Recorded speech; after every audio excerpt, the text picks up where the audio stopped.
김진의 돌직구쇼에 오신 여러분 반갑습니다. 김진입니다. 저는 오늘도 저희 돌직구쇼 오픈 스튜디오 앞에 나왔습니다. 오늘부터 지방선거와 재보궐선거 사전 투표가 시작됐습니다. 경기도지사 후보인 김동연 후보와 김은혜 후보도 조금 전에 사전 투표를 마쳤다고 합니다. 과연 이번 지방선거 최종 결과 어느 쪽이 승리할까요? 잠시 후에 판세 짚어보겠습니다. 저는 비가 오나 눈이 오나 매일 아침 이곳에서 여러분을 기다리겠습니다. 김지의 돌직구쇼 지금 라이브로 시작합니다. 잠깐만요.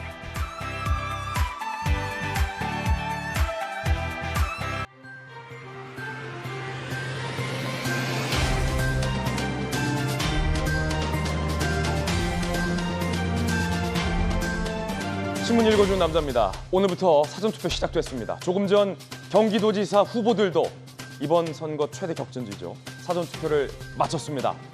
개양을 이재명 후보, 그리고 윤영선 후보, 그리고 이준석 대표 사전투표할 걸로 알려졌습니다. 아마 오늘 아니면 내일 하겠지요. 잠시 후에 이야기 나눠보겠습니다. 조간신문 4가지 키워드 골라봤습니다. 자, 먼저 첫 번째 키워드부터 공개합니다. 바로 이겁니다. 인피. 자, 동아일보 1면과 3면이 쓰고 있는 기사입니다. 인피 어떤 걸까요?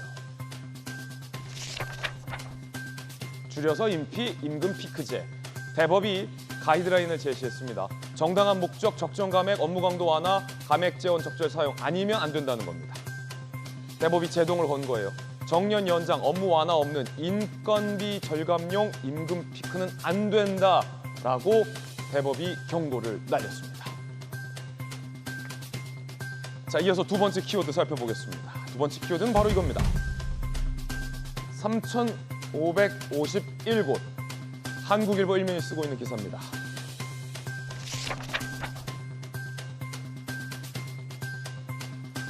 최대 8장 찍어야 해요. 오늘부터 이틀간 사전 투표 실시됩니다. 전국 동시지방선거 사전 투표. 여러분은 어떤 후보자를, 어느 정당을 선택하시겠습니까? 이번 지방선거 최대 격전지로 꼽히는 인천 개양을과 경기도, 과연 선거 결과는 어떻게 될지도 궁금해집니다. 잠시 후에 관련된 뉴스, 가장 뜨거운 뉴스 전해드리겠습니다. 이어서 세 번째 키워드를 공개하겠습니다. 세 번째 키워드는 바로 이겁니다. 공정. 경향신문 4면이 쓰고 있는 기사입니다. 공정. 키워드인데 어떤 뉴스일까요? 함께 보시죠. 윤석열 대통령이 세종에서 첫 국무회의를 열었습니다. 어느 지역에 살든 공정한 기회가 있어야 한다라고 이야기를 했습니다. 세종시 찾아간 김에 MZ세대 공무원들과도 간담회를 가졌다고 합니다. 분위기 좋았다고 하고 어퍼컷도 오랜만에 선보였다고 하죠. 잠시 후에 영상으로 살펴보시죠. 자, 이어서 네 번째 키워드 공개합니다. 네 번째 키워드 바로 이겁니다. 2.5%. 한겨레신문 1면 기사입니다. 금리 2.5%까지 염두, 빨라지는 인플레 대응. 하느니 기준금리를 1.75%로 또 올렸습니다. 인플레이션에 대응하는데 우리 영끌 기성세대들, 청년들 안 그래도 영혼까지 끌어모아서 대출을 받았는데 계속 금리가 높아져서 갚아야 할 이자 부담이 너무 커져서 그게 가장 큰 걱정입니다. 이러다가 집단 가계 부도 현상까지 나올 수 있다는 전문가들의 우려도 있습니다. 인플레이션 대응은 좋은데 가계 부채도 신경 써야겠습니다. 신문 읽어주는 남자였습니다.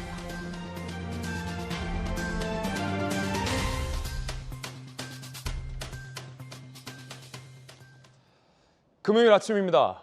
오늘부터 사전 투표도 시작됩니다. 지난주 금요일 때도 저희들이 여야를 대표하는 젊은피 선보였는데 지난주에 이어 오늘도 여야 젊은피들 수혈했습니다. 국민의힘의 가장 뜨거운 젊은피 대표 선수 2명입니다. 김재섭 당협위원장, 천하람 당협위원장 나왔습니다. 어서 오세요. 안녕하십니까? 안녕하세요. 자, 그리고 민주당을 대표하는 젊은피, 영원한 젊은피, 돌직구 좌장 김영주 전 의원님, 그리고 전용기 의원 두 분 모셨습니다. 어서 오세요. 여야의 뜨거운 젊은피들과 함께 하겠습니다. 첫 번째 이야기는 바로 오늘부터 시작되는 사전투표 선거 이야기입니다. 지금 시작합니다.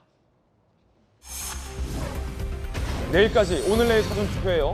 지방 권력의 향배가 주목됩니다. 과연 이번 지방선거와 국회의원 재보궐선거 누가 승리할까 궁금해집니다. 과연 우리 유권자들은 대선에 이어서 이번 선거에는 어떤 선택을 할지도 상당히 궁금해집니다. 그리고 선거날 개표방송 저와 채널A와 함께해 주시기 바라겠습니다.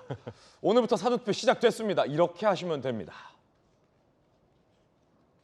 자, 김진 앵커가 알려주는 사전투표 방법 이렇게 쉽습니다. 사전투표소 가셔서 체온 측정, 손 소독하시고 본인 확인, 서명하시고 투표용지 봉투 받으셔서 기표소에 가셔서 비밀 투표하시고 용지와 봉투를 함께 넣으면 됩니다. 관외냐 관내냐 넣는 곳이 다릅니다. 투표함이. 이번에는 설마 선관위가 쓰레기 종량제 봉투, 바구니 이런 거 부실하게 준비 안 했겠죠. 그래서 선관위원장 그만두지 않았습니까? 그러면 투표 완료가 됩니다. 이번 선거의 격전지 중 하나죠.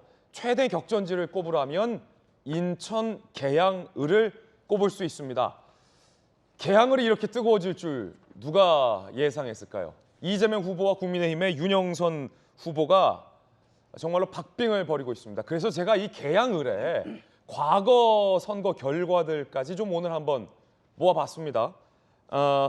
지난 대선 결과부터 이번 계양을의 대선 결과부터 바로 보시죠.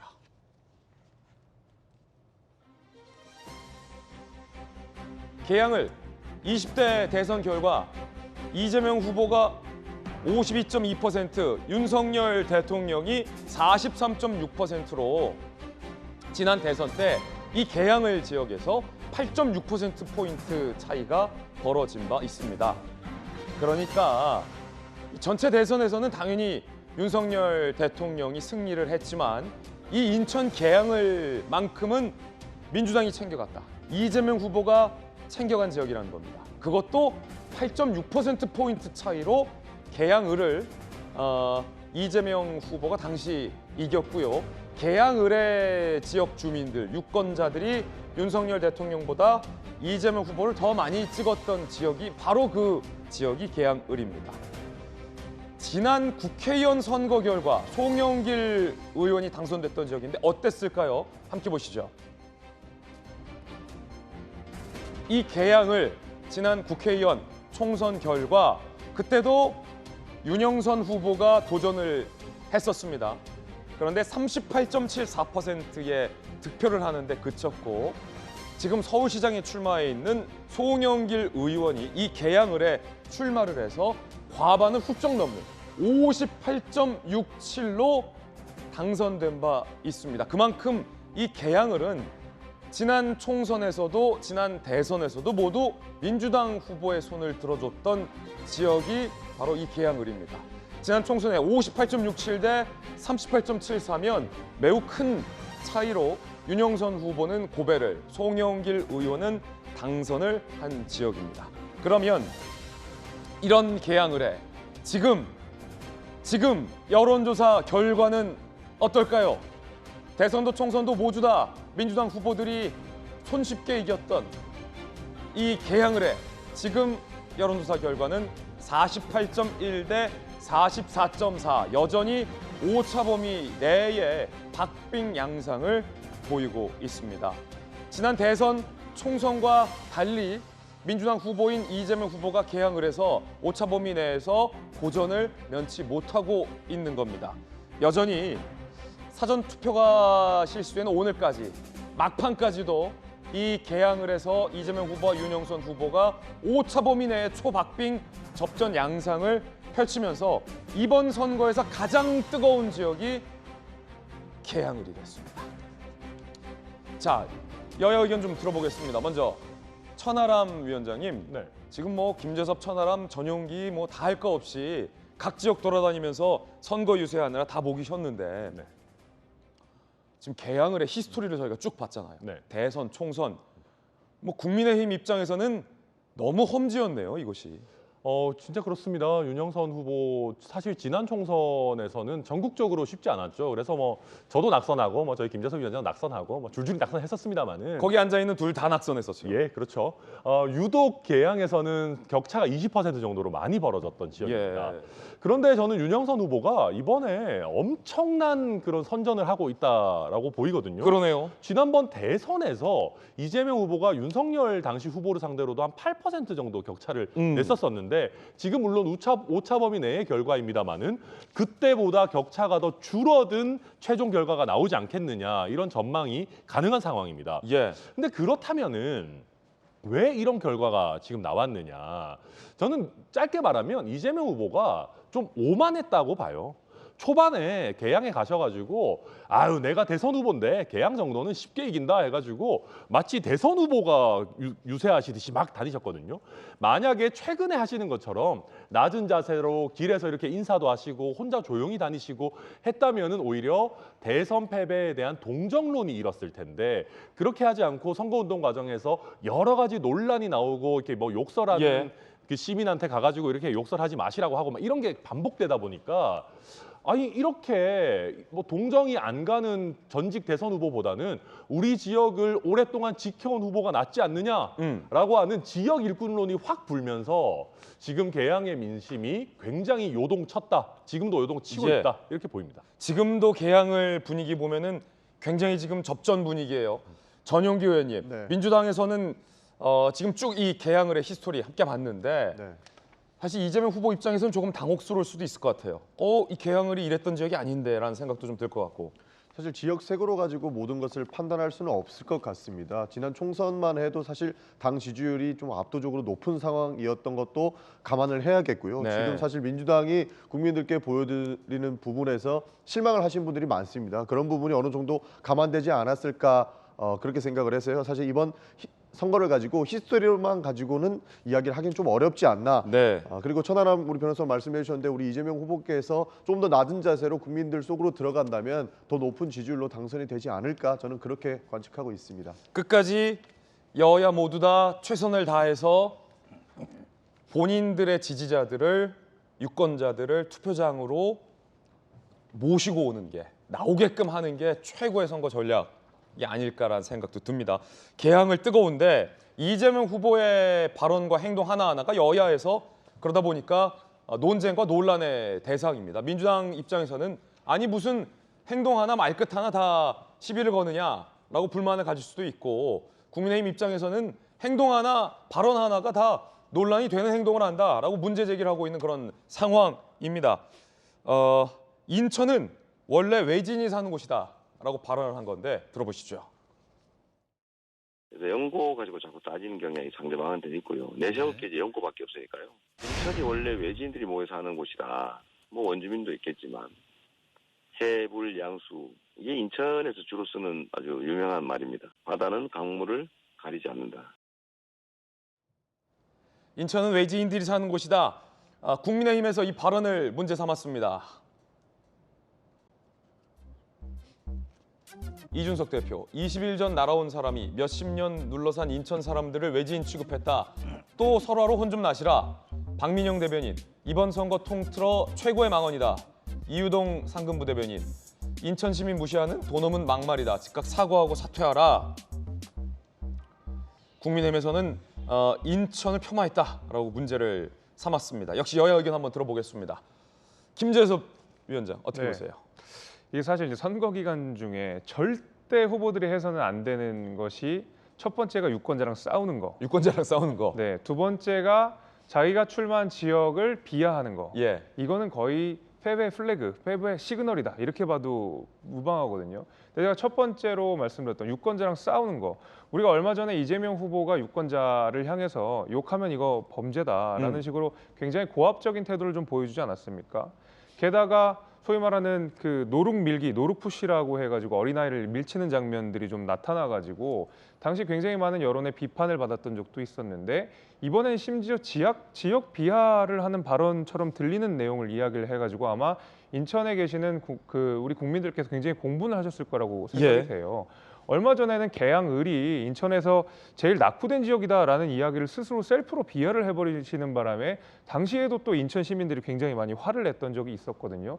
지금 굉장히 많이 스텝이 꼬이고 있어요, 이재명 후보가.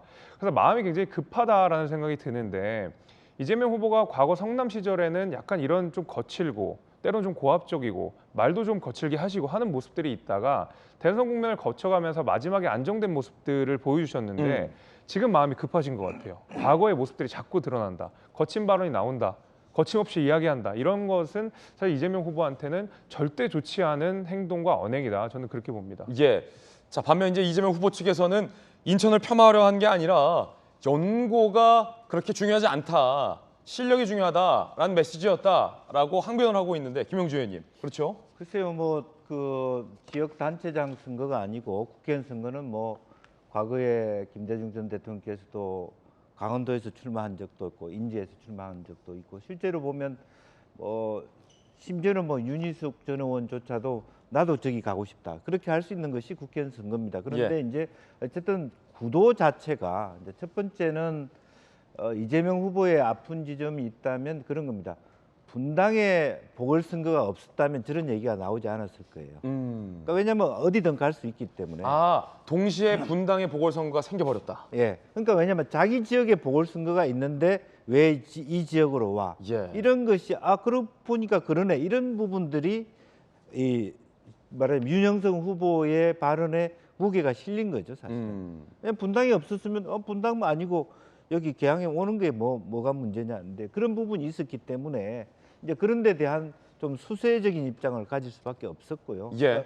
그런데 지금 이제 이재명 후보조차도 사실은 그런 뜻이죠. 국회의원이라고 하는 자리는 누구든 어느 지역이든 막론하고 사실은 여야 교체로 이렇게 출마할 수도 있는 것이고요. 과거에는 지역 주민들이 거기에 대해서 너무 이상하게 생각하지 않았던 그런 것이 더 있었다는 거죠. 지금 오히려 지역주의 벽에 갇혀서 우리 지역이냐 아니냐, 어느 출신이냐를 너무 많이 따지는 부분이 문제가 있다.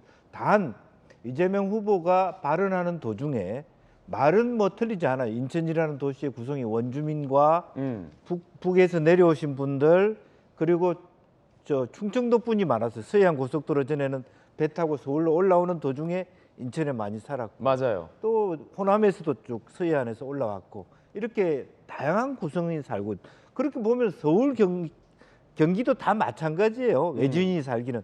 다만 지금 구도 자체가 내지인이냐 외지인이냐 했기 때문에 그 말이 굉장히 인식소로서 작용한다. 그래서 말을 좀 조심할 필요는 있다. 그런 말씀입니다. 그렇군요. 자, 국민의힘에서는 박빙의 여론조사를 받아들고 뭐 여야 할 것 없이 이 개항을 해서 총력전을 벌이고 있습니다. 특히 이준석 대표는 김기현 전 원내대표와 함께 개항을 유세에 공을 들이고 있는데 이 대표 이야기 한번 들어보시죠. 인천 계양에서 지금 벌어지고 있는 선거에서는 저희 당의 공천 방식이나 또 저희가 선거에 접근하는 방식이 명분상의 상당한 우위를 가지고 있다 이렇게 생각합니다. 상대 후보도 상당히 위축된 것 같고 처음에 지역에서 본인의 개딸이라고 하는 그런 지지자들을 끌고 다니면서 선거운동을 하다가 비공개로 전환하고 했다는 이야기를 들었는데 이미 좀 늦었다 이런 생각을 합니다. 국민의힘은 이 개항을에서 최고위원회의도 개최를 했습니다. 권성동 원내대표입니다. 요즘 개항이 호구냐라는 말이 유행하고 있습니다. 오로지 당선만을 목적으로 그리고 당선돼서 자신에 대한 방탄국계를 열 심산으로 아무런 연고도 없는 아무런 인연도 없는 개항구로 온다는 것이 과연 말이 되는 소리입니까? 자, 천하람 변호사. 네. 그 최고위원회의를 개항을에서 연 거예요, 지도부가? 그렇죠.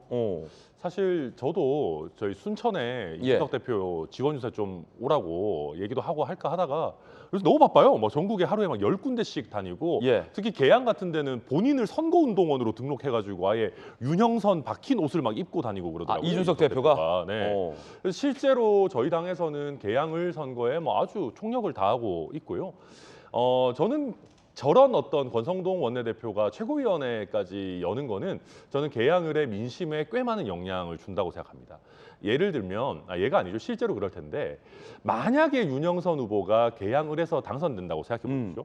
그러면 윤영선 후보는 저희 당 입장에서 영웅입니다. 영웅이 되나요? 그렇죠. 완전한 영웅이죠. 대선 후보를 꺾은 어마어마한 반전의 주인공이 되는 건데요.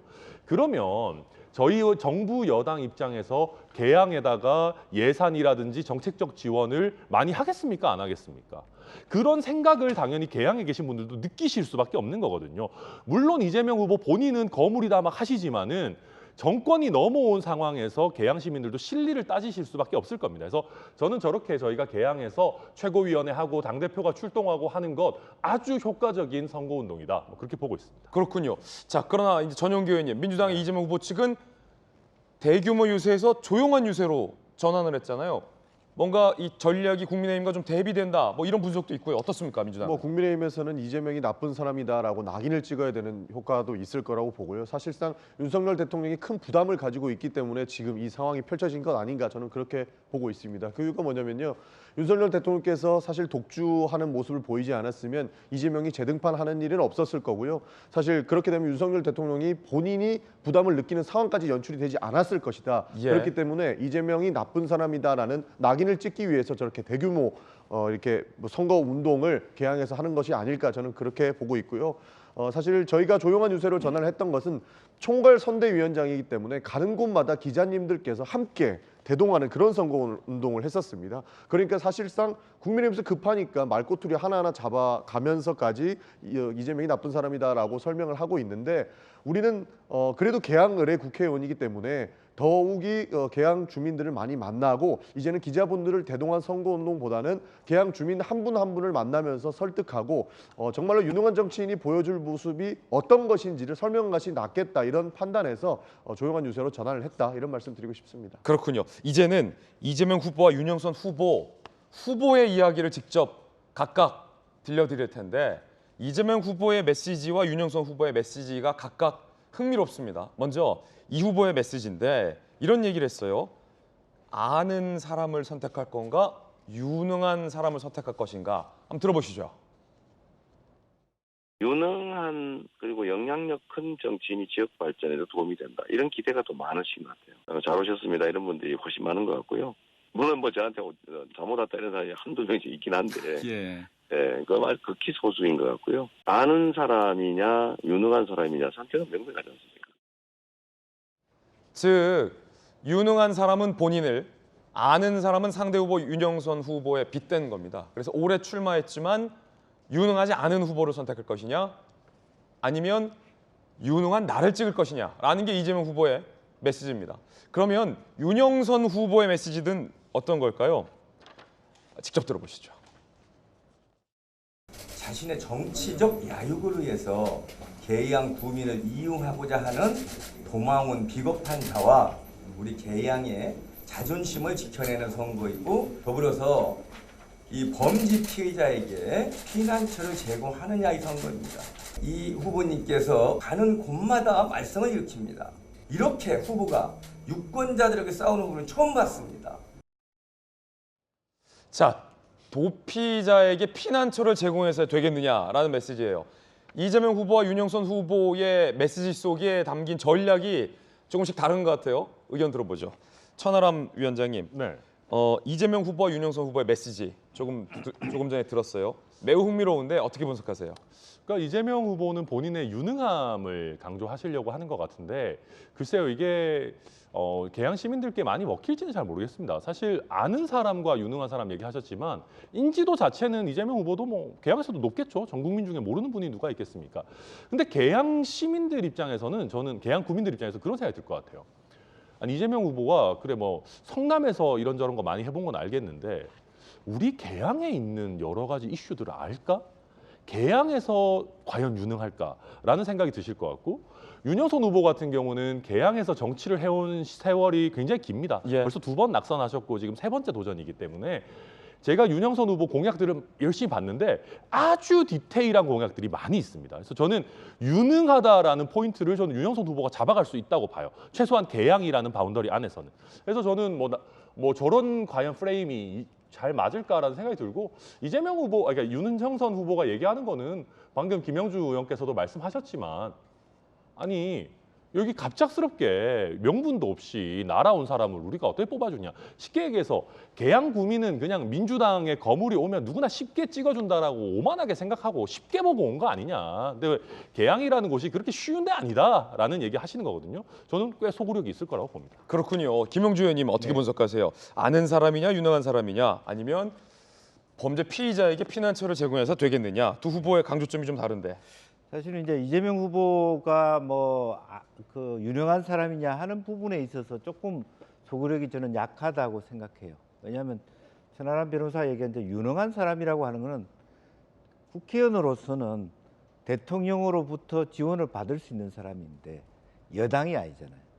그렇기 때문에 개인적 유능함으로써 지역 발전을 할 수 있는데 한계가 있다. 또 시장 선거가 어떻게 돼가느냐. 시장 선거가 박남정 후보가 그렇게 앞서지 않은 상태에서 과연 이재명 혼자 당선된다고 해서 지역 발전될 것이냐. 그 유능성이라는 한계가 있다는 부분이 있고요. 또 하나는 사실은 윤영선 후보에게 조금 제가 실망스러운 것은 어찌 보면 뭐 선거를 2번, 3번 나왔지만 굉장히 네거티브하고 오래된 정치인 것 같습니다. 표현이 굉장히 네거티브하고 거칠어요. 오히려 차라리 의사라는 이미지로 지역만을 위해서 뛰어왔다. 나는 의료인으로 복지를 더하겠다. 조금 자기의 어떤 그 긍정적인 말하자면 자기 역량을 좀 선전하고 더 차분하게 이길 수 있다라는 자신감을 줘야 되는데 발언이 너무 거칠어요. 그런 면에서 과연 저 사람을 물론 뭐 구도에 따라 이길 수도 있고 국회의원 될 수도 있겠지만 저분이 국회에 들어가는 것이 우리나라 국회 문화 정치 문화 발전에 과연 도움이 될 것인가 그런 의구심을 가지게 되고 또 하나는 이번 선거가 사실은 지방선거를 위해서 나오다 보니까 보궐선거가 생긴 것인데 이게 보궐선거 전체가 지방선거를 이기는 그런 결과들이 나와서 좀 안타깝다는 생각이 듭니다. 보궐선거의 열기가 워낙 뜨거우니까 전체 지방선거의 분위기를 압도하는 그런 모양새가 됐다. 흥미로운 분석입니다. 그런가 하면 국민의힘에서는 2년 전 총선 때 당시 맞붙었던 송영길 의원과 윤영선 후보의 악수 모습을 거론하고 있습니다. 어떤 모습인지 함께 보시죠. 아마도 이제 토론회 장면 같아요.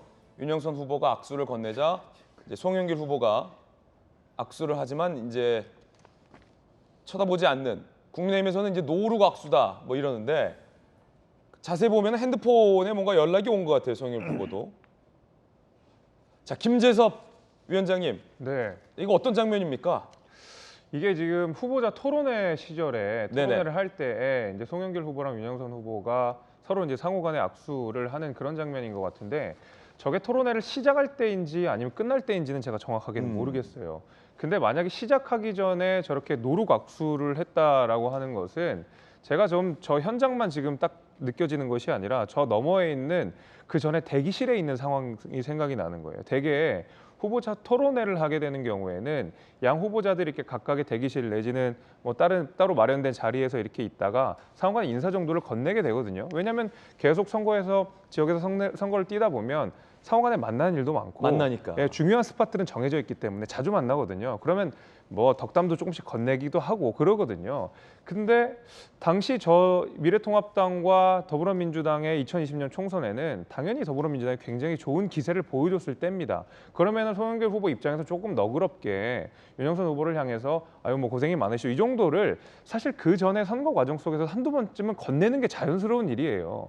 근데 지금 저렇게 악수를 했는데 보지도 않고 악수를 했다라는 것은 대기실에서도 전혀 대화가 없어서 저 때 처음으로 악수를 했다라고 저는 그렇게 추측이 되고 그 전에 선거 과정 속에서 송영길 당시 후보가 윤영선 후보를 향해서 어떤 대우를 했을지가 저는 선거 기간이 떠오르는 것이죠. 저는 그런 의미에서 저게 뭐 토론회 전인지 아니면 후에 뭐 바빠서 문자를 제대로 못했는지 이것까지는 제가 정확하게 추측하기는 어렵겠습니다만은 저 선거 과정 속에서 송영길 후보가 윤영선 후보를 향해 했던 굉장히 어떤 약간의 고압적인 태도, 약간의 어떤 우월성을 과시하는 태도 이런 것들이 저는 저 악수 장면 하나에서 비춰져 가지고 대단히 좀 부적절하다라는 생각이 좀 들었습니다. 예. 뭐 저는 보니까 송영길 후보가 주변 시야가 굉장히 넓구나. 네. 고개를 돌리지 않고도 뭐 주변 상황을 잘 알고 이렇게 안고 안 가셔도 되겠다. 뭐 그런 생각이 잠깐 드네요. 저 보다 보니까. 왜냐면 이제 이게 앞을 보더라도 네. 옆에서 한번 건네봐요. 이게 보이거든요. 옆에 이렇게 보여요. 네. 보여요. 네. 시야 좋으시네요. 네. 근데 송영길 후보 입장에서는 좀 억울한 것도 있을 것 같아요, 정영기 의원님. 왜냐하면 이게 사실은 지극히 한 장면이잖아요. 네. 예를 들어서 그 앞뒤로 송영길 후보가 뭐 윤영수 후보에게 먼저 다가가서 인사했던 장면도 있을 수 있을 것 같고 딱 한 부분만 지금 발치된 거기 때문에 어떻습니까? 그렇습니다. 저 한 장면만 가지고 모든 것을 우리가 예단하기는 좀 어려울 수 있다 이런 말씀을 드리고 싶고요. 사실상 그 토론을 준비하면서 굉장히 토론에 진심이신 분이거든요. 그래서 이 토론을 정책적으로 어떻게 이끌어 나갈 것인가에 대해서 많은 고민을 하고 있는 상황 속에서 저런 장면이 연출된 것 같은데 일단 한마디로 말씀드리면 저렇게 연출이 된 것 자체도 잘못된 겁니다. 상호 존중하는 태도를 보였어야 됐는데 그러지 못했던 점에서는 잘못됐다는 것을 인정을 지금도 본인은 하고 있고요. 저 장면만 가지고는 예단할 수 없고 그 상황 속에서 다른 본인의 억울함도 충분히 있을 것이다. 이런 말씀 드리고 싶습니다. 예. 부연 설명을 좀 드리자면 저 장면이 이제 토론이 끝난 직후 상황이라고 합니다. 그래서 수고하셨다라고 이제 인사를 하는 과정에서 나온 노룩 악수 논란인 셈인데 노룩하면 또 이분 빼놓을 수 없죠.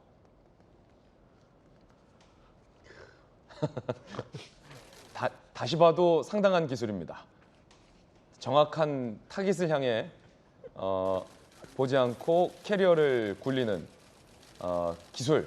과거 이제 김무성 전 대표의 노룩 패스 사건까지 다시 소환이 되고 있다고 하는데 김명주 의원님, 네. 사실은 이 상대에 대한 예의와 존중, 어떤 진정성 그런 것 아니겠습니까? 김무성 대표의 어떤 노룩 논란도 그리고 지금 송영길 후보의 쳐다보지 않는 노루각수도 마찬가지 아니겠어요? 그렇습니다. 그러니까 그만큼 우리 국민의 눈높이가 또 높아졌다. 사실은 뭐 과거에는 국회의원이 자기 아주 편한 뭐 비서한테 그냥 자연스럽게 이렇게 던질 수도 있는 것이고 그것 자체가 문제가 됐다는 것이 국회의원의 또 공직자의 일거수일투족이 조심스러워야 된다.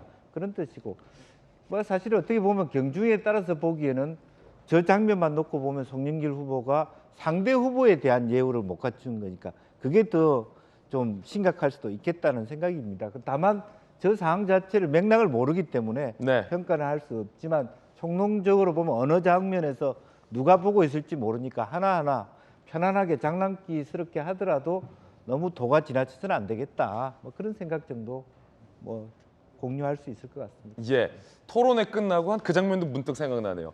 국민의힘 경선 때 홍준표 후보와 윤석열 대통령이 토론 끝나고서 이야기를 하는데 홍준표 후보가 집요하게 그때 공격을 했었던 토론입니다. 그러자 윤석열 후보가 등짝을 탁 때리면서 아이 선배님 그만 좀 하라고 했던 그 장면도 문득 떠오릅니다. 이번 선거가 뜨겁습니다. 격전지는 개항을 뿐만이 아닙니다. 제가 직접 나가서 또 다른 격전지 여론조사 결과도 브리핑해드리겠습니다. 함께 가시죠.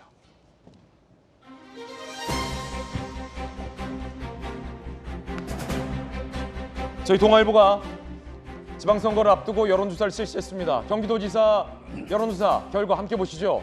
추이로 준비했습니다. 김동연 후보와 김은혜 후보 5월 둘째 주만 하더라도 37.2 대 34.7 오차 범위 내였는데 지금 동아일보가 실시한 5월 넷째 주 여론조사 결과에서는 김은혜 후보가 43.8%, 김동연 후보가 36.4%로 두 후보의 지지율이 벌어진 것을 확인할 수 있습니다. 동아일보 여론조사 결과이고요. 자, 또 다른 여론조사도 살펴보겠습니다. 그러나 지상파 3사의 여론조사 결과는 여전히 오차 범위 내에서 박빙으로 나옵니다. 그리고 김동연 후보가 39.1, 그리고 김은혜 후보는 37.7의 여론 지지율 받고 있는 상황 볼 수 있습니다. 동아일보 여론조사에서는 두 후보의 지지율 격차가 벌어지고 김은혜 후보가 우위를 나타내는 여론조사가 동아일보 여론조사 결과였고 지상파 3사에서는 여전히 오차 범위 내에서 박빙인 여론조사 결과가 나타나고 있습니다. 경기도, 김준섭 위원장. 네. 경기도가 참 뜨겁고 우리 오늘 이야기 시작하면서 김은혜, 김동연 두 후보의 사전투표 모습도 봤잖아요. 네. 동아일보 여론조사 결과와 지금 지상파 3사 여론조사 결과가 좀 사뭇 다른데 공통점은 어쨌든 뜨겁다는 거예요. 엄청 뜨겁습니다. 심지어 저희가 제가 있는 도봉구가 의정부랑 가까워가지고 가끔 이렇게 경기도 주민들을 맞이할 때가 좀 많거든요. 심지어 누가 되는지 저한테 이제 물어보시는 분들 많아요. 제가 이렇게 유세를 하다 보면 내 김은혜가 맞느냐, 김동연이 맞느냐, 자기는 전통적으로 더불어민주당을 찍었는데 이번에 김은혜 의원을 찍고 싶다. 나는 원래 전통적으로 국민의힘인데 이번에 김동연 후보를 찍고 싶다. 이게 정당 간의 교차 투표들이 상당 부분 일어나지는 것으로 좀 저는 보이고 있거든요. 이러다 보니까 어떤 여론조사 기관에 따라서 조금 다른 결과도 나타나는 것 같고 어떤 추세에 따라서 조금씩 변화하는 모습들도 나타나는 것 같는데 확실히 박빙인 건 맞는 것 같습니다. 실제로 어떤 윤석열 대통령이 상징되는 김은혜 후보와 그다음에 김동연 후보는 마찬가지로 이재명 후보가 뒤에 어른거리는 느낌이 좀 나거든요. 예, 마치 이게 대선의 연장전 같은 느낌이 좀 든다는 느낌인 것이죠. 대선의 연장전 느낌이다. 그렇죠. 이제 그렇기 때문에 더 뜨거워지는 느낌이 좀 있습니다.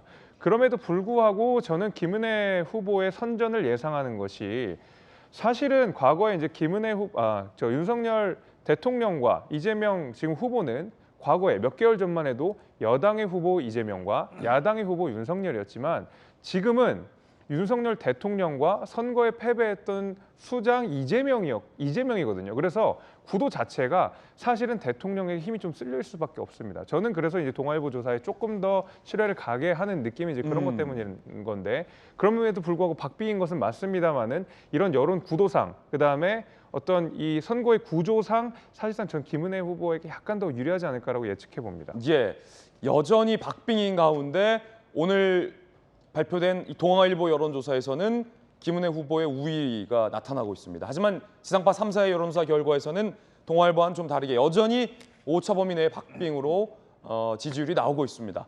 경기도 유세 현장의 모습을 많이 요즘 드러내고 있는 전윤기 의원이 볼 때는 어때요?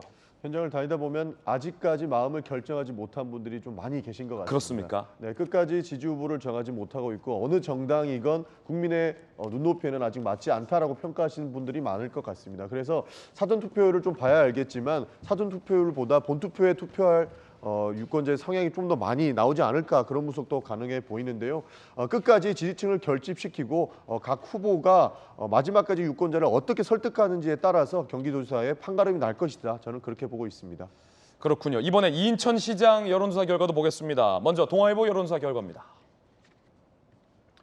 동아일보 여론조사 결과에서는 국민의힘의 유정복 후보가 47.2%로 우위를 점하고 있고요. 박남춘 후보는 33.5%였습니다. 지상파 3사 여론조사 결과입니다.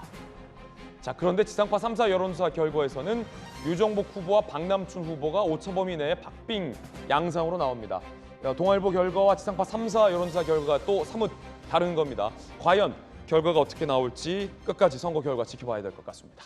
이번에 저희가 준비한 두 번째 이야기로 이 뜨거운 열기 이어집니다. 함께 하시죠. 박지원 비대위원장 여진 계속, 철험에도 겨눴다.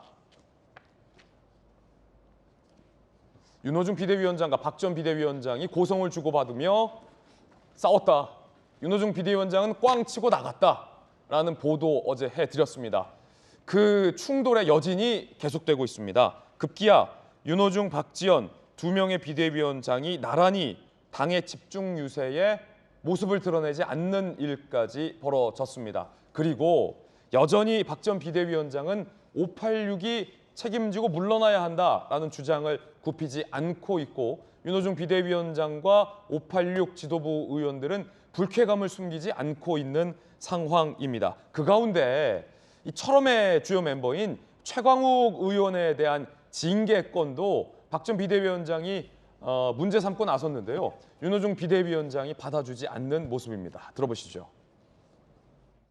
비대위의 비상징계 권한을 발동해서라도 최강욱 의원의 징계 절차를 합당하고 조속하게 마무리하겠습니다. 또 윤호중 비대위원장은 조금 다른 입장 같아요.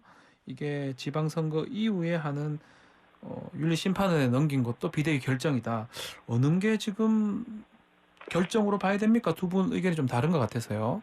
오늘 중에 조금 윤 위원장과 논의를 할 예정이고요. 네.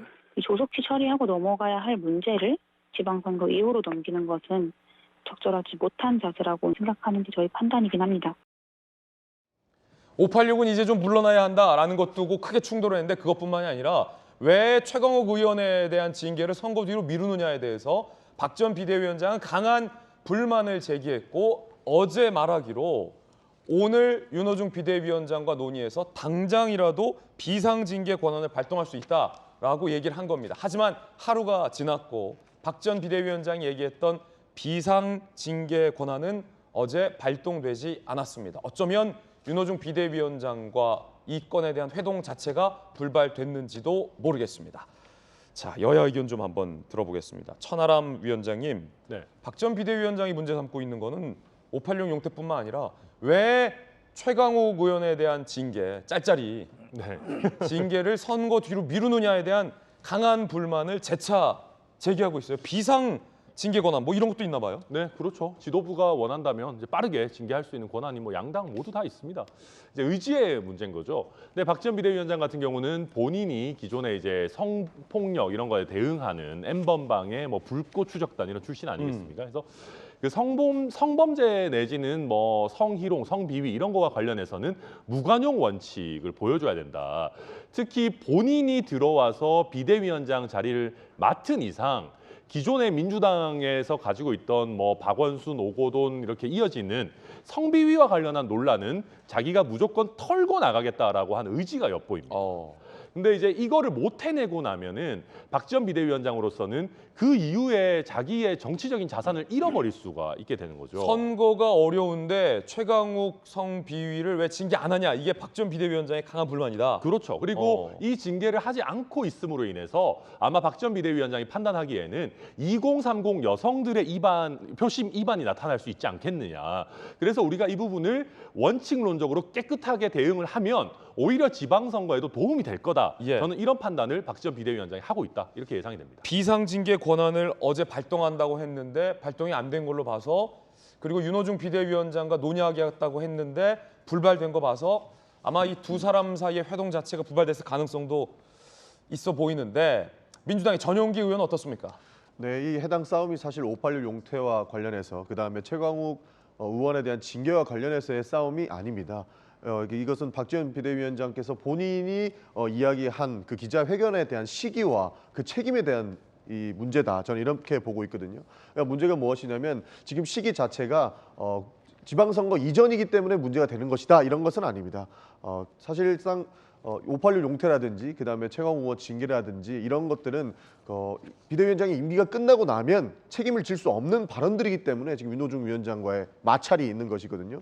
왜냐하면 이번 지방선거가 굉장히 쉽지 않은 선거입니다. 그러니까 민주당 입장에서는 이길 수 없는 선거도 있다라는 관측이 굉장히 많기 때문에 굉장히 어려운 선거 중에 있고, 만약에 이 선거에서 패배하게 되면 비대위원장은 지금 해당 발언에 대해서 책임을 질 수 없는 자리에 갈 수도 있는 것입니다. 그러니까 비대위가 다시 한번 제 역할을 하지 못했고 마지막까지 586 용태라든지 이런 것을 책임지지 못하고 내려놓아야 되는 상황까지 온다는 것이죠. 그러니까 지금 586 용태라든지 최강욱 의원에 대한 징계 발언은 본인이 책임질 수는 없지만 오히려 분란만 가중시킬 수 있는 그런 모습으로 비춰질 수 있기 때문에 그 비대위 안에서도 그럼 누가 책임을 질 것이냐.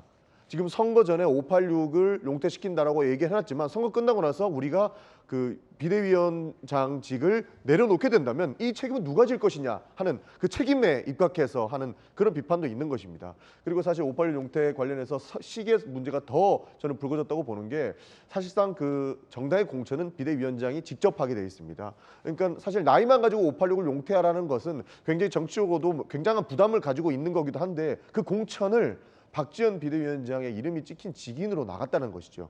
그러니까 어떻게 보면은 말이 앞뒤가 달라질 수 있는 이런 상황까지 가는 건데, 본인이 공천하고 본인이 586 그런 세대들은 나가야 된다고 주장하는 것이 말이 어폐가 있는 겁니다. 그러니까 뭐 분란의 씨앗은 만들어 놓고 당연히 100번 1000번 맞는 말, 저도 기자회견문을 봤지만 맞는 말입니다. 충분히 해야 될 말이고, 박지원 비대위원장으로서 혁신과 쇄신 그리고 국민께 100번 1000번 사죄해야 되는 것은 100% 맞는 이야기지만, 이 말의 앞뒤가 그리고 이것을 누가 책임을 질 것이냐에 대한 시기 조절을 저는 실패했기 때문에 이것이 마치 분란의 씨앗이 된 것처럼 보이고 있는 것이 굉장히 안타깝다, 이런 말씀을 드리고 싶습니다. 그렇군요. 자, 이제 그럼에도 불구하고 박 전 비대위원장이 한 발언으로 인해서 기자들이 굉장히 관심을 갖고 있는 사안은 이 최강욱 의원에 대한 징계 시기일 수밖에 없을 것 같습니다. 결과적으로 박 전 비대위원장의 문제 제기는 이걸 왜 선거 뒤로 미루느냐, 당장 징계해야 된다. 하지만 이제 그 대립선에 있는 윤호중 비대위원장과 다른 당 지도부에서는 선거 뒤로 징계를 미루자라는 의견으로 지금 대립하고 있는 양상이기 때문에 과연 어느 것이 옳은가, 누구 말이 맞는가에 대해서 많은 관심인데 두 분 의견 들어보죠. 먼저 김재수 위원장.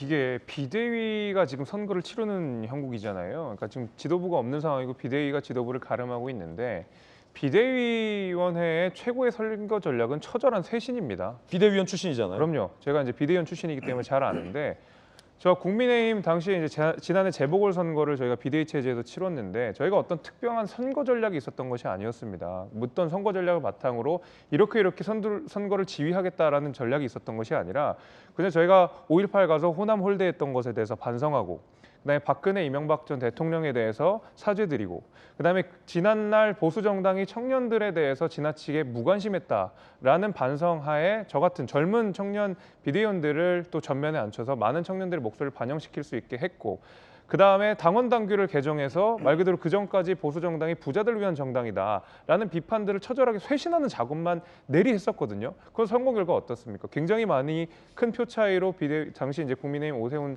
시장이 이겼거든요. 비대위의 확실한 선거 전략은 처절한 쇄신일 수밖에 없습니다.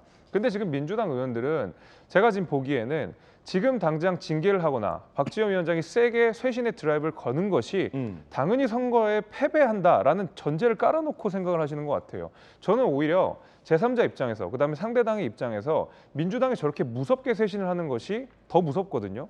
오히려 지금 당장 박지원 위원장의 말을 좀 막거나 내지는 저것은 개인의 의견이라 치부하는 방식이 저희 입장에서는 훨씬 더 좋습니다. 아직까지 민주당은 정신 못 차렸구나라고 국민들한테 인식시켜줄 수 있거든요. 저는 그래서 이제 민주당이 생각을 바꿔야 되는 것이 박지원 위원장이 저렇게 세게 쇄신의 드라이브를 거는 것이 오히려 선거에 더 도움이 될 수 있다라는 방식에서 출발해야 정말 쇄신이 일어나는 것이지 당장 선거 앞뒀으니까 당장 뭐 앞뒀으니까 쇄신 미루다 보면 차일피일 절대 못합니다.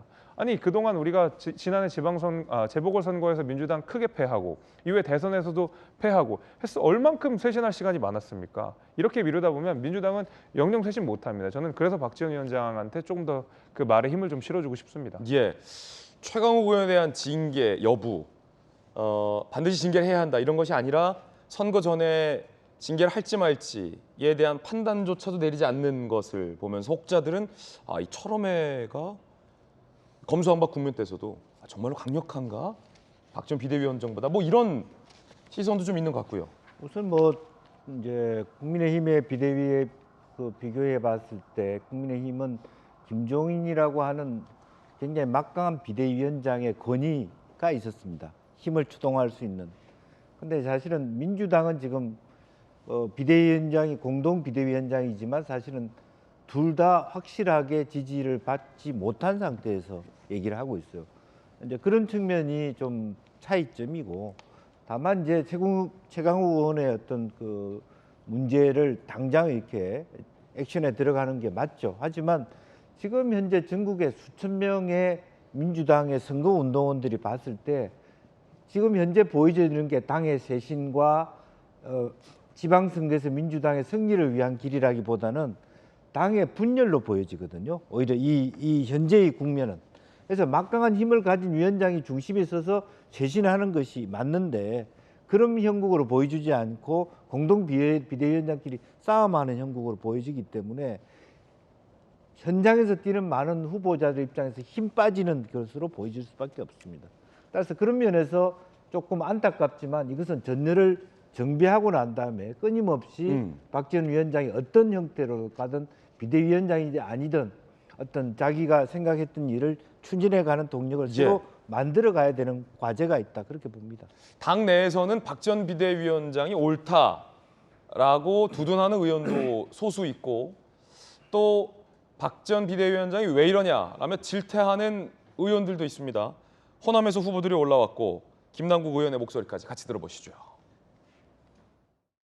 선거 이후 전반적인 당 혁신안 수립 입안할 혁신위원회를 거당적으로 구성하여 새롭고 강한 민주당 만들기를 시작해야 합니다. 민주당 지도부는 남은 선거운동 기간 동안 전력 투구하여 국정균형과 민생 안정을 바라는 국민, 지지층, 당원들의 바람에 부응해야 합니다. 저희가 기업에서도 그 사람들을 내보낼 때 굉장히 존중하고 예우하고 명예퇴직 수당도 막 줘서 이렇게 하고 그런 것들이 다 있는데 그런 것도 없이 갑자기 불쑥이 너희 나가라 막 이런 식으로 하면 얼마나 폭력적이고 위압적이에요. 공감대도 못하고.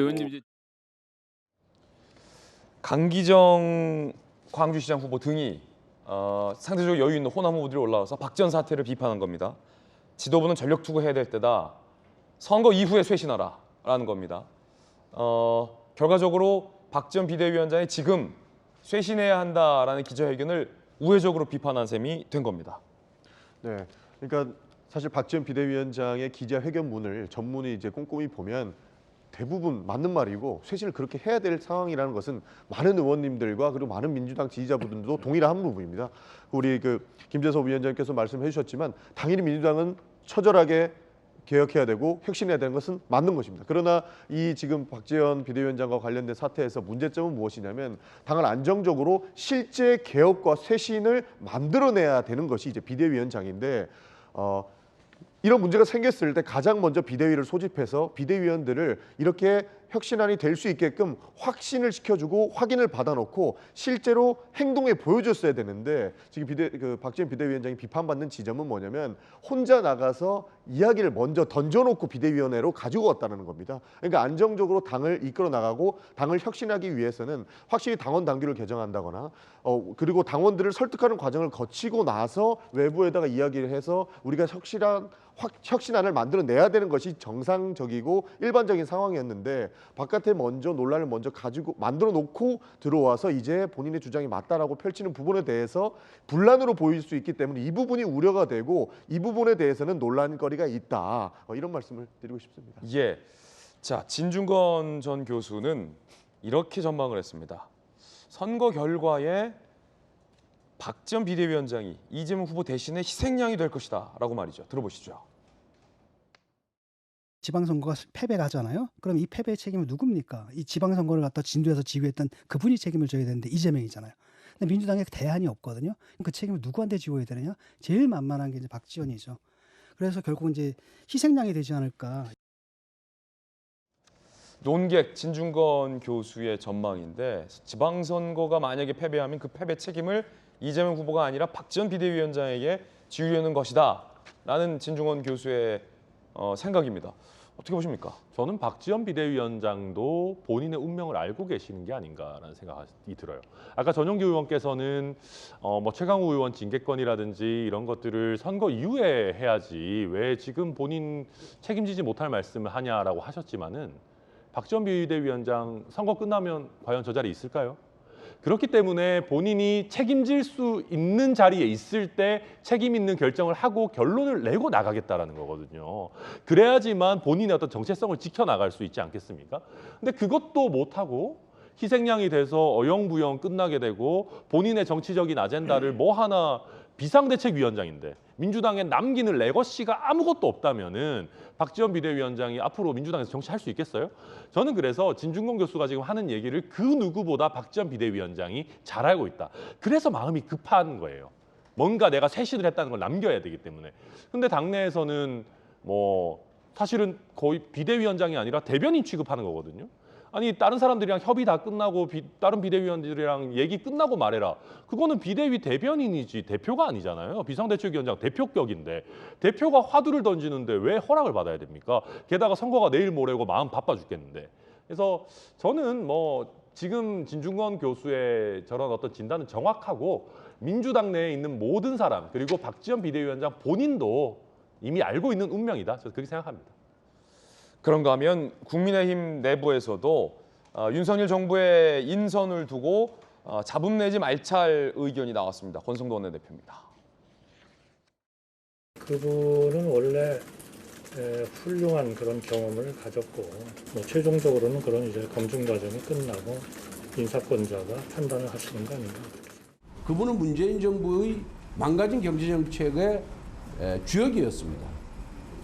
이런 분이 새로운 정부에서 또다시 일을 하겠다고 나서는 것 자체가 거기에 동의하는 것 자체가 저는 정말 좀 부끄러운 일이 아닌가. 이게 당이 반대하는 인사를 왜 계속해서 기용하려고 하는 건지 왜 고집을 피우시는 건지 저는 이해할 수가 없고요.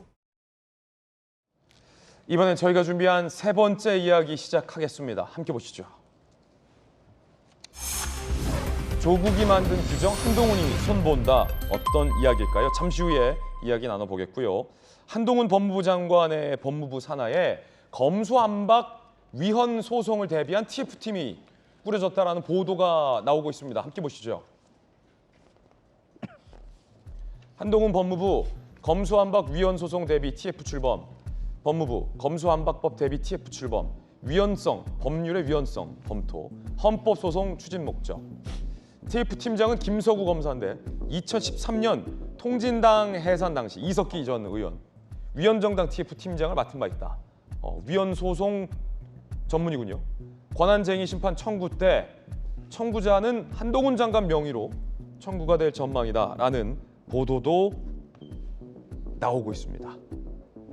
아시다시피 한동훈 법무부 장관은 민주당이 추진한 검수완박에 대해서 줄곧 강하게 비판을 해왔습니다. 그 발언 들어보시죠.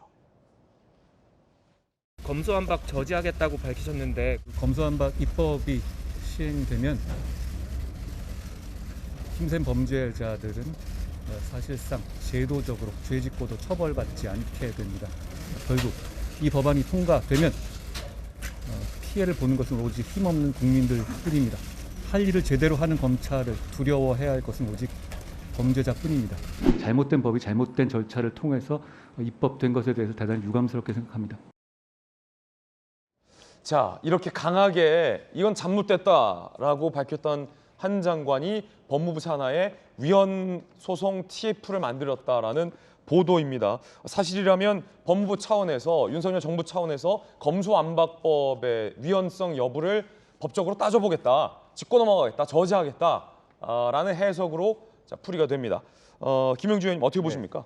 뭐 기본적으로 보면 이제 말 그대로 지금 이제 검수완박법이 헌법에 내재되어 있는 검사의 권한, 기소권과 공소권 그 자체에서 수사가 포함된다라는 인식하에서 이제 헌재를 통한 헌법 소송을 통해서 다시 한동훈 장관의 표현으로 보면 정상화시키겠다 그런 의도로 보여지고, 또 실제적으로 그 금융 범죄뿐만 아니라 뭐 굉장히 핵심적인 지역별로 합동수사본부를 꾸리는 것은 아예 검수완박법이 위헌이라는 전제하에서 법무부를 이끌고 검찰을 지휘하고 있다, 그렇게 생각이 들고요.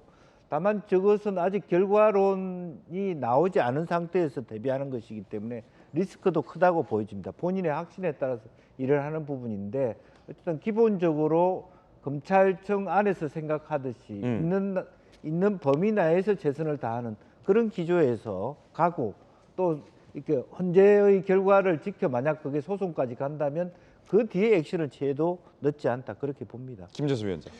이게 이제 권한쟁의 심판의 청구자가 한동훈 법무부 장관 당사 직접 하시게 될 텐데, 저는 지금 이 헌법재판소에 만약에 검수완박과 관련된 위헌 소송이 일어나면 굉장히 뜨거운 아마 경론이 벌어질 거라고 생각이 됩니다. 그렇습니까? 예.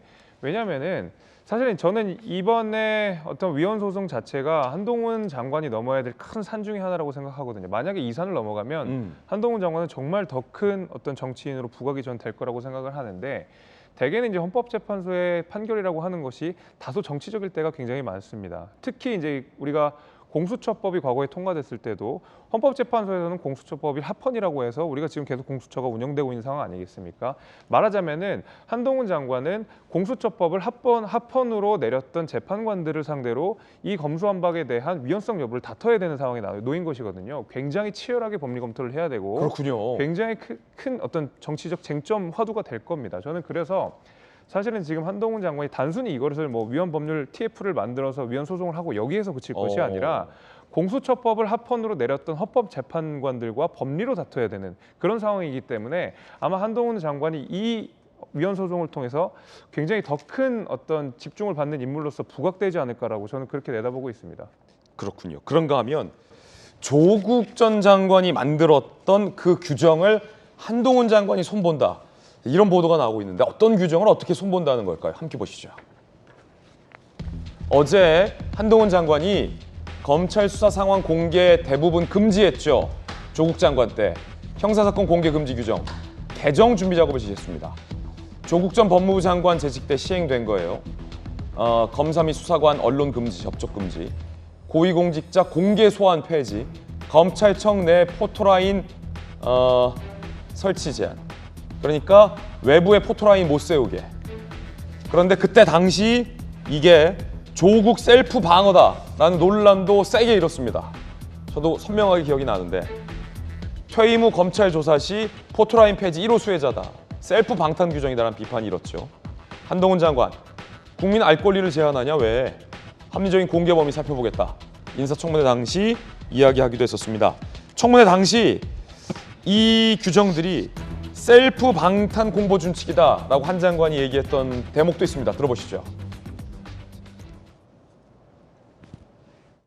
조국 전 장관이 잘못한 것 중에 하나가 셀프 방탄 공보 준칙을 만들었다. 가족 입시 비리 의혹, 사모펀드 의혹, 사학비리 의혹 등 연일 터져나오고 수사를 받게 되자 형사사건 공개금지 규칙을 개정해서 수사 상황이 더 이상 언론에 보도되지 않도록 꽁꽁 숨겼습니다. 법무부가 최근 해당 규정은 폐지까지 염두에 두고 개선하겠다 이렇게 입장을 밝혔는데요. 그 취지를 조금 설명해 주실 수 있겠습니까? 저는 인권보호제도가 여러 방식으로 도입될 수 있다고 생각하는데요. 다만 그 사건의 계기가 권력자에 대한 수사와 재판의 계기가 돼서는 안 된다고 생각합니다. 그런 면에서 저는 공보준칙을 좀 손볼 필요가 있다고 생각합니다. 왜냐하면 그 문제 때문에 검찰 수사가 언론에 의해서 감시당하지 못하고 있는 측면이 크다고 생각하기 때문입니다. 기본적으로 알리게 되는 범위를 좀 넓혀두게 되면 언론으로부터 기본적인 수사 진행 과정을 감시받을 수 있게 되는 장점이 있습니다. 인권 보장의 면에서는 그게 과용되지 않도록 한 장치를 같이 마련해야 될 거라고 생각합니다. 결과적으로 조국 전 장관이 만들었었고 그때 당시에 셀프 방탄 공보 준칙 아니냐라는 논란도 있었는데 그거를 한 장관이 지금 손보게 될 것 같습니다. 두 분 의견 들어보겠습니다. 천하람 변호사님. 네, 이건 당연한 얘기입니다. 왜냐하면 지금 한동훈 장관이 잘 얘기했는데요. 이 공보준칙대로라면은 수사하는 중에는 거의 어떤 정보도 언론에 공개를 못하도록 해놨습니다. 근데 이렇게 되면 깜깜이 수사가 되잖아요. 수사를 그래도 제대로 하고 있는지, 특히 권력자에 대해서 봐주기 수사를 하고 있지는 않은지 언론이 감시하는 기능을 하는데 그걸 애초에 못하도록 하고 있고요. 저 규정을 추미애 장관 같은 분들도 굉장히 적극적으로 활용했어요. 여당의 불리한 공소장 같은 거 공개해라라고 하면 저 규정 때문에 못한다 하면서 1회 공판기일 지나야만 할 수 있다 이런 식으로 핑계대고 그랬거든요. 공소장 공개를 불가하게 했는데 저희 동아일보가 그때 당시에 공소장을 단독 입수해서 대대적으로 보도한 바 있죠. 역시 동아일보 능력 좋습니다. 네. 그래서 제가 근데 저 때 기억이 나는 것이요. 제가 저 공개금지 규정 만들 때 대한변호사협회에서 법제이사를 하고 있었습니다. 그래서 법무부에서 이걸 꼭 만들고 싶다라고 해서 변협을 찾아왔어요. 근데 제가 읽어봤는데 말이 안 되는 거더라고요. 너무 급작스럽고 딱 봐도 이거는 조국 장관을 염두에 두고 셀프 방어막을 치는 것 같아가지고 이거는 변협에서 협조하기 어렵다라고 얘기했는데 제가 지금도 기억나는 게 정말 집요하게 저걸 담당하는 검사들이 저 개인 휴대폰으로 연락 와서 빨리 해줘야 된다. 장관님 이거 관심사항이다라고 했던 게 제가 지금도 기억나거든요. 그렇습니까? 그래서 저거는 그때 당시 아마 법무부에서 일을 추진하던 분들도 조국 전 장관을 위한 거다라는 걸 아마 실무선에서도 알고 있었던 게 아닌가. 그렇다면은 이렇게 부작용만 많고 권력자들을 보호해주는 이런 규정은 어느 정도 개선하는 게 뭐 당연히 맞다. 그렇게 보고 있습니다. 이게 묘하게 계속 조국 전 법무장관과 한동훈 법무장관이 묘하게 대비가 되고 좀 충돌하는 모양새가 최근 많이 나오는군요. 그러니까 어떻게든 권력을 내려놓지 않고자 하는 모습을 저는 보는 것 같습니다. 그러니까 수사, 기소, 분리 같은 경우에도 한동훈 법무부 장관이 다시 돌려야 된다고 얘기하는 거는 검찰이 얼마나 그렇게 자기 밥그릇을 내려놓지 않으려고 하는 것인가를 저는 처절하게 보여주는 거다 이렇게 말씀드리고 싶고요. 사실 조국 전 장관의 방탄법이라고 불리우지만 사실 저는 검찰이 그런 식으로 노무현 대통령을 죽였다라고 생각을 하거든요. 그러니까 우사주기용으로 포토라인에 세워가지고 이 사람은 범죄 확증범처럼 그런 식으로 취급을 했었던 과거가 있기 때문에 조국 전 장관 같은 경우에도 포토라인, 그러니까 수사 중에는 수사 받는 사람의 인권도 중요하다. 그리고 수사 중에는 어떠한 수사 이런 내용도 공표해서는 안 되는 것은 사실 당연한 거기 때문에 포토라인은 과도하게 우사주기용으로 보여줄 수 있기 때문에 이것을 바꿔야 된다라고 했던 것은 사실 10년 이상씩 된 그런 과제였었습니다. 그러니까 그런 것을 바로 잡는 것인데 다시 한번 수사 기소를 검찰이 가져가야 된다. 그리고 검찰이 수사하는 내용을 그대로 언론에 흘려도 된다. 그리고 그 우사 주기용으로 포토라인을 세워도 된다라고 하는 것은 얼마나 그 큰 권력을 가지고 있었고 그 권력을 내려놓는 과정이 힘든 것인지를 국민들께 보여주는 그 면면이가 되지 않을까 저는 그렇게 봅니다. 여야가 한동훈 장관의 일거수일투족을 두고 번번이 건건이 대립을 하고 있는 양상입니다. 어제 법사위에서 법무부에게 인사검증 기능을 부여한 것을 두고 여야 간에 충돌이 있었습니다. 법사위의 모습 살펴보시죠.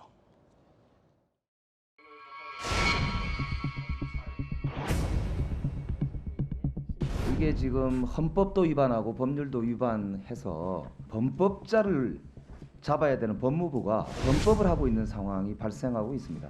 사실상 타 부처의 상위 부처처럼 군림할 수 있다는 우려도 나오고 있어요. 세종의 관가가 술렁이고 있다는 겁니다. 검찰이 수사도 하고 기소도 하고 정부의 인사까지 다 하겠다라는 얘기입니다. 이거 정말 검찰 독재 국가로 가자라는 것을 굉장히 뻔뻔하게 선포하는 것입니다. 민주당 의원님들은 그냥 막 위법이다, 위헌이다 일방적으로 이렇게 주장을 하시는데 개인정보라서 정부기관에서 개인정보 근거 없이 수집 못한다. 그러면 문재인 정부에서 청와대에서 했던 인사검증 전부 불법이에요. 청와대에서 대통령 비서실에서 인사검증해라는 법이 없어요. 개인정보를 수집할 수 있는 근거도 없습니다. 그동안 문재인 정부에서 청와대 민정수석실은 순기능보다 역기능이 굉장히 컸습니다. 특히 조국 민정수석 때 정점을 이뤘습니다. 문재인 정부에서 민정수석실의 기능이 또 역할이 대단히 문제가 많았기 때문에 시정신 차원에서 제도를 보완하고 개선해보자 이런 문제의 인식이 깔렸던 것입니다. 야, 이게 참 흥미롭네요. 야당에서는 이거 봐라, 검찰 이거 봐라, 또 한동훈 힘 실어준다, 상황이다 라는 포인트. 여당에서는 아니 그래서 뭐 조국이 잘했어? 조국 최악이었잖아 라고 맞서고 있습니다. 조금 전 윤석열 대통령이 출근길에 이 문제에 대한 기자들의 질문을 받았는데 작심 발언을 했다고 합니다. 윤석열 대통령의 발언 들어보시죠. 법무부의 인사검증을 맡기는 게 적절한 거 아니냐는 지적이 계속해서 나오고 있는데요. 미국이 그렇게 합니다. 네. 그리고 대통령 비서실에서 정책이나 이런 거 위주로 해야지 어떤 사람에 대한 비위나 이런 정보 캐는 거 있죠.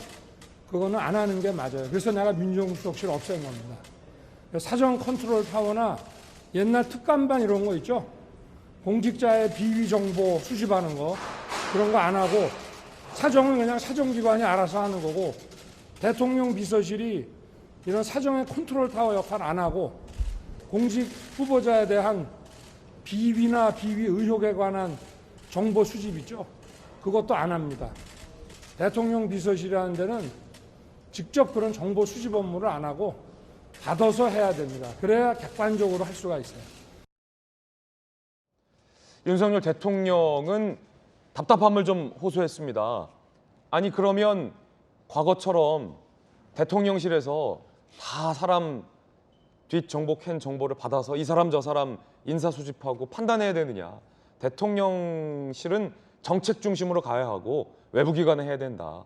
행정부가 해야 된다라는 거를 좀 강조했다. 이렇게 지금 보여져요. 네, 그렇습니다. 그러니까 대통령실 운영하는 입장에서는요. 제가 윤석열 대통령이라면은 그냥 과거대로 해도 됩니다. 민정수석실에다가 과거처럼 검사 출신 안 치고요. 그냥 뭐 예전에 했던 것처럼 정보 수집하면은 똑같습니다. 사실은 뭐 검찰 국가다 뭐다 하지만 민정수석 검사 출신으로 오는 거 뭐 그렇게 특이한 일 아니지 않습니까? 그렇게 하면 되는데 굳이 제도를 그래도 조금이라도 개선해서 법무부에 넘겨주겠다. 대통령실을 조금 더 권력을 내려놓겠다라고 하는 건데 이거에 대해서도 무슨 검찰 독재다 이렇게 하시니까 저는 민정수석실에서 하는 거에 비해서 더 나빠지는 게 과연 그럼 뭐냐. 이 부분을 저는 민주당에서 얘기해 주셨으면 좋겠다라는 생각이고요. 또 한 가지는 정무적으로도 저는 저게 민주당에 결코 나쁘다고 생각하지 않습니다. 왜냐하면 인사검증이라는 거는 하다 보면 실수가 나옵니다. 뭐 모든 걸 다 완벽하게 할 수는 없습니다. 그러면 민주당이 그렇게 부담스러워하는 한동훈 장관에게도 책임을 물을 수 있는 책임 소재가 생기는 거 아니겠습니까? 예. 그러면 반대로 한동훈 장관 입장에서는 그렇기 때문에 더더욱 인사검증을 잘하려고 노력할 겁니다. 저는 이 경쟁하는 구도 자체가 결과적으로 우리 국민에게 되게 좋다고 생각하거든요. 그래서 저는 민주당에서도 꼭 반대만 하지 마시고 한번 맡겨보고 좀 잘 못하면 그렇게 미워하는 한동훈 장관은 그걸 가지고 공격을 하시라. 그렇게 얘기 드리고 싶습니다. 예, 저도 좀 말씀을 좀 드리겠습니다. 얼마 전에 이제 윤석열 대통령께서 국회 시정연설 했을 때 국정 운영의 중심이 국회다라는 말씀을 하셨었잖아요. 그럼에도 불구하고 뭐 실제로는 그렇지 않다라는 비판을 민주당 쪽에서 많이 했는데 저는 지금 이번에 법무부에서 인사검증센터를 준 것 자체가 국회를 존중하는 한 스텝이라고 생각을 하는 것이 과거에 민정수석실은 어떻게 보면 국회 통제 바깥에 있었던 영역이었거든요. 운영위원회에서 대부분 이제 대통령 비서실에 대한 여러 가지 뭐 국정감사든지 이런 걸 했는데 운영위가 원래 그런 일을 하는 데가 아니지 않습니까? 오히려 국회 내부의 의사결정을 감시하고 비판하고 통제하는 역할들을 국회 운영위에서 했었는데 그 업무도 치워 죽겠는데 대통령 비서실까지 검증하는데 그중에서 민정수석실까지도 같이 검토해야 되는 게 운영위한테 너무 과도하게 업무가 집중되어 있는 면이 있었는데 지금 법무부로 이렇게 만약에 투명하게 제도적으로 이것을 안착을 시켜버린다 그러면 아까 그 자리에 계신 법사위 위원들께서 직접 이거 통제 안으로 들어오는 겁니다. 국정감사 안에서 얼마든지 검증할 수 있고 제도적으로 비판할 수 있고 제도적으로 보완도 할 수 있게 되는 것이거든요. 그동안 대통령 비서실에서 깜깜이로 이루어지고 제대로 통제도 되지 않았던 것이 법무부 산하로 내려오면서 훨씬 더 제도적으로 비판하고 감시할 수 있게 된다라는 측면에서 저는 확실하게 어떤 국회 중심의 국정 운영의 한 진일보라고 저는 이렇게 평가하기 때문에 민주당에서 이거 무조건 반대할 것은 아니라고 저는 보고 있습니다. 왜 검찰 독재다 이런 얘기가 나오는지 제가 간단하게 설명을 드리겠습니다. 저희가 우려하는 지점은 그겁니다. 지금 검찰, 법무부에서 주장하는 것이 다시 수사와 기소권을 검찰이 가져가야 된다. 그리고 포토라인도 새로 세워야 된다라고 하는 것이죠. 지금 대한민국에서 4급 이상 공무원들은 고위공직자로 분리됩니다. 그런데 인사 검증까지 그 고위공직자들의 인사 검증까지 법무부가 갖고 간다고 하면 모든 고위공직자들의 인사 검증을 위한 자료들이 결국에는 법무부에 넘어가고 검찰로 넘어간다는 거죠. 그러면 그 인사 자료를 갖고 있고 모든 그 자료를 열람 가능한 법무부와 그리고 하나를 넘어서 또 검찰까지 흘러간다고 이야기가 되면 그 고위공직자들은 어떻게 일을 하겠습니까? 그러니까 저희는 고위공직자 전체를 두고 재갈을 물린다라고 평가할 수밖에 없는 것이고 우리 김건희 여사가 후보 시절에 윤석열 후보 시절에 이야기한 가장 유명한 이야기가 있지 않습니까? 알아서 길 것이다. 그러니까 고위공직자의 모든 자료가 법무부에 들어가 있는 거고 그 인사평가라고 하지만 그 선을 넘는 것은 우리가 단정할 수는 없죠. 추측하기도 어렵고 예단하기도 어려운데 그런 식으로 모든 자료가 넘어가 있고 수사와 기소도 검찰에서 하고 법무부가 관장을 한다? 그러면 우리 김건희 여사가 지난번에 이야기했던 알아서 길 것이다라는 게 자연스럽게 흘러가지 않겠습니까? 그러니까 검찰 독재 이야기가 나오는 겁니다. 김영주 의원님. 글쎄요, 이제 뭐 저는 청와대에 있는 기능들을 부처로 옮기는 건 나쁘지 않다고 생각해요. 그런데 이제 사실은 왜 하필 한동훈을 그러려면 앉혔느냐? 그런 데서 말하자면 사람들이 보기에는 대통령과 가난 친한 사람을 법무부 장관에 앉혀놓고 민정수석에 앉힌 게 아니라 똑같은 기능을 법무부에 주고 또 실제적으로 그 조사 결과들을 받는 사람도 대검에서 일했던 사람. 결국 자기네들 어떤 검찰 조직이 떨어져 있지만 사실은 한 통속으로 굴러간다. 이런 어떤 문제들이 있을 수 있어서 차라리 오히려 그렇다면 좀 불편하더라도 행안부에다가 인사혁신처를 강화하면서 국정원과 법무부의 검찰청에서 과거에도 민정수석실이 똑같은 거거든요. 국정원, 군인, 경찰, 검찰이 같이 조사해서 한 거 아닙니까? 이제 인사나 혁신에 대한 부분들은 오히려 행안부로 집중하면 오히려 더 대통령도 너무 한동훈을 힘 실어준다는 비판을 막을 수도 있고 또 일부에서 법학 교수조차도 법무부가 그런 거 하는데 아니다라고 하는 위헌 요소하고 다른 논쟁이 있기 때문에 결국에는 검찰이 하고 또 청와대 안에 있는 대통령실 안에 있는 검찰 출신들이 그걸 받아가는 그래서 인사라고 하는 관점을 너무 개인의 비위 범죄 사실에 국한돼서 보는 좁은 시야도 문제 아닌가? 실제적으로 오히려 인사를 검증하는 것은 그 사람의 세평과 역량 이런 부분이 있긴데 너무 협소하게 인사를 본다는 우려를 가질 수 있다는 측면을 얘기하고 싶은 것입니다. 예, 다양한 의견들 들어봤습니다. 이번엔 저희가 준비한 다음 순서입니다. 뜨거운 소식 두 가지 엄선했습니다. 함께 보시죠. 첫 번째, 실루엣만 봐도 아시겠죠?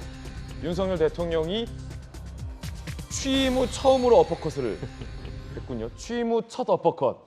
취임 후 첫 어퍼컷. 왜냐면 당선되고 나서는 지역에 감사 인사 가셔서 어퍼컷 한번 했었고 취임 이후에는 한 번도 어퍼컷을 안 했습니다. 근데 어제 어퍼컷이 나왔는데 어디서 어퍼컷이 나왔을지 함께 보시죠. 자, 어제 윤석열 대통령이 장관 등등에게 임명장을 수여했습니다. 그리고 세종시를 찾았죠. 그리고 이 MZ세대 공무원들과 간담회를 가졌습니다. 2030 젊은 공무원들이 윤석열 대통령에게 이제 어퍼컷 그리고 이 빨간 글러브죠? 글러브를 선물해 줬군요. 그러자 윤석열 대통령이 즉석에서 빨간 글러브를 하고 야, 어퍼컷은 이렇게 하는 거야. 내가 먼저야 하고 어퍼컷을 보여줬는데 취임 후에 저게 첫 어퍼컷이에요. 네, 뭐 재미가 일단 있고요. 장면이.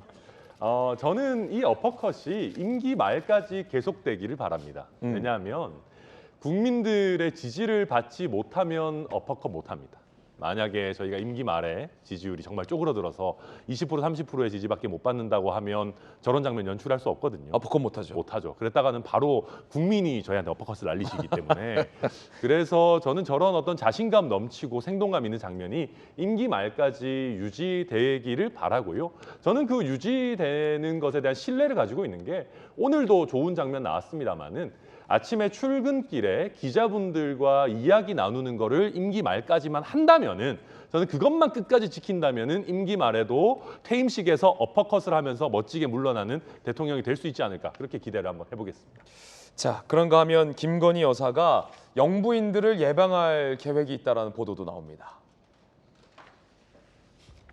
권양숙 여사와 만나려고 계획 중이다. 날짜는 미정이다. 김 여사가 오래전부터 직접 뵙고 싶어 했다.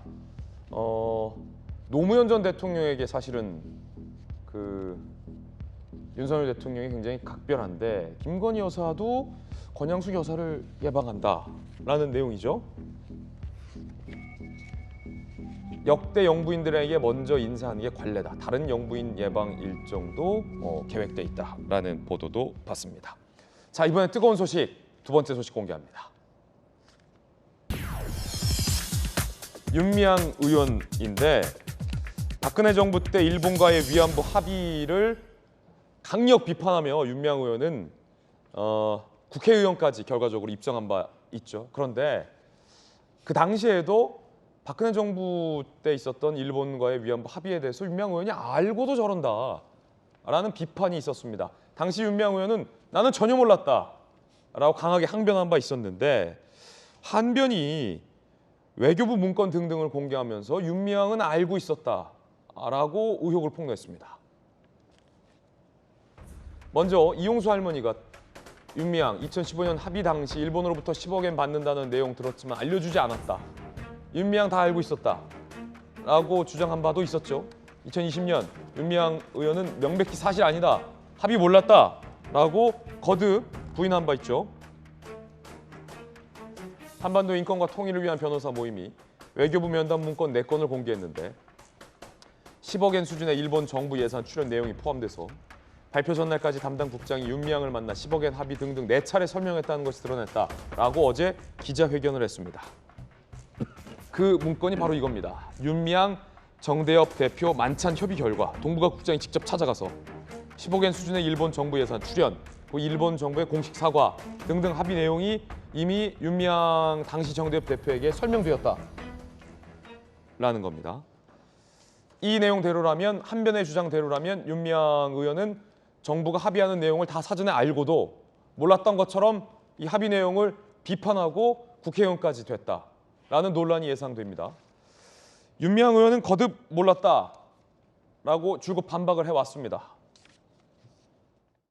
2015 한일합의 내용을 제가 사전에 알고 있었음에도 이를 이용수 할머니를 포함한 할머니들에게 알리지 않았다는 주장이 있었습니다. 그러나 누차 밝힌 바처럼 이는 명백히 사실이 아닙니다.